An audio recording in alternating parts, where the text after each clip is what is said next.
Най-много ми харесват уестърните, понеже има много адреналин там. Той е за мига. Филм за мига.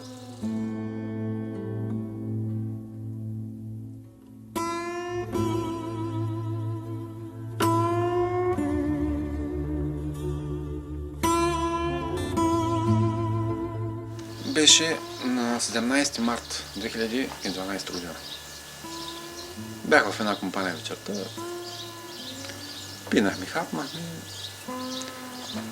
И понеже знаех език, не се страхувах въобще.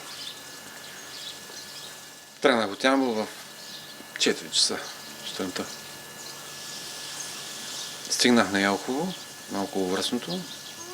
От Елхово ме качи друга кола до Свиленград. Видях една табела, пише Свиленград, понеже не бях идвал в този регион, към Свиленград. И казах, близко ще е Свиленград. Обаче, уви, беше около 15-20 км от това място, където слязох. Качиха ме, минаха край мене една каруца с роми, закараха ме до Свиленград с каруца. След това отидох до Пени Маркет, имах в банкомат картата 5 лева, пазарих 1 кг кренвириш, една бутилка безалкохолно и един хляб. Около 5 лева струваше цялата сметка. Оттам пеш до българската граница, минах българската граница, пеш до гръцка граница, минах гръцка, попитахме на гръцка граница граничарите, къде отиваш?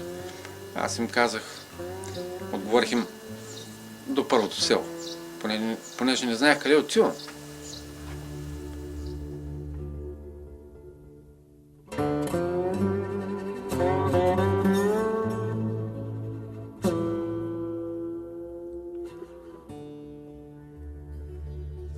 И оттам обръщах дворчета в началото, каквато и работа, каквото се намери. Докато намеря тази квартира, която в момента живее, тя е една стаичка, за мен е добре, имам си баня, имам си тоалетна, това ми стига.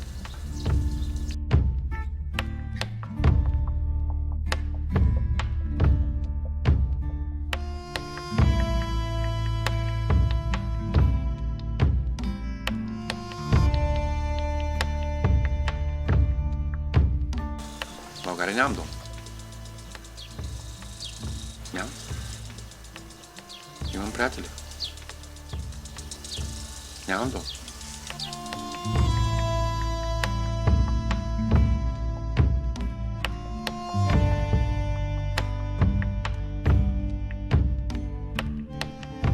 Дома се го избира човек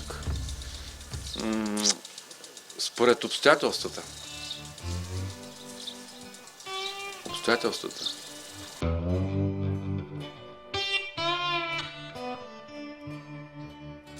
Понеже дължа суми на банки, отбягвам да купя дадена къща, даден апартамент в България. Има и малко лично. Понеже да имаш брак 20 години и не мога да го приема като нормално. Да видя моята бивша съпруга с някой чуж човек. Това ми е болно за мен. Затова не искам. По-хубаво да съм надалеч, да не виждам какво става.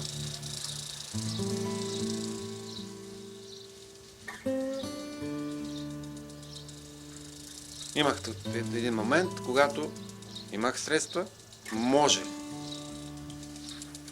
да им дам на съпругата ми бившата и на детето. Но тя ме отбягна. От тогава съм казал стоп. Болно ми е. Но такива са обстоятелства. Какъв беше момент?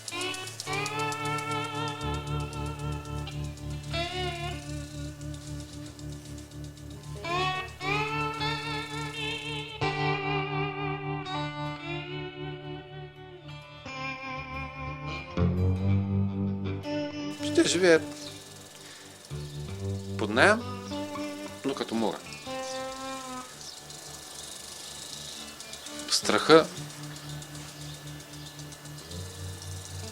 е лошо нещо. Би трябвало да рискува и втори път човек. Но връзката да не бъде с подпис. Връзката да бъде сплотена. Няма значение подпис.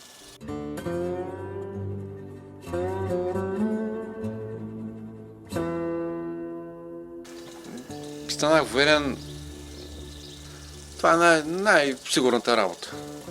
Почнах на 15 ноември 1989-та. Започнах като сержант. Бях в началото в сърдучен батальон Ямбол. Бях старшина на рота. Имах под командване 44 войника. И 1999 година на 10 ноември или на 15 беше, не се спомням точно, се уволних за по-добър живот, да отида в Испания, да отида в Гърция, да спечелям повече пари. Това беше заблуда, пълна заблуда, понеже в 2014 година трябваше да взема пенсия на 15 ноември. Това е една от основните грешки в моя живот, най-големи грешки. И второто, и двете са на първо место, и развода ми, и това, че напуснах армията като военен.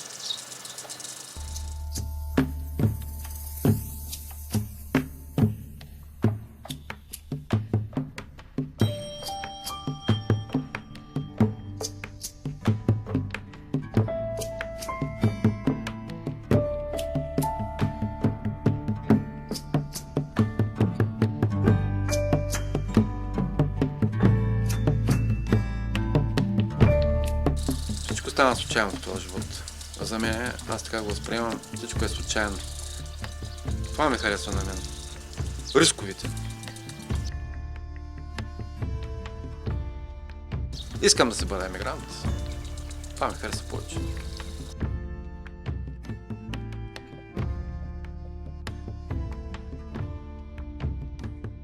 Кълбоеца воюва.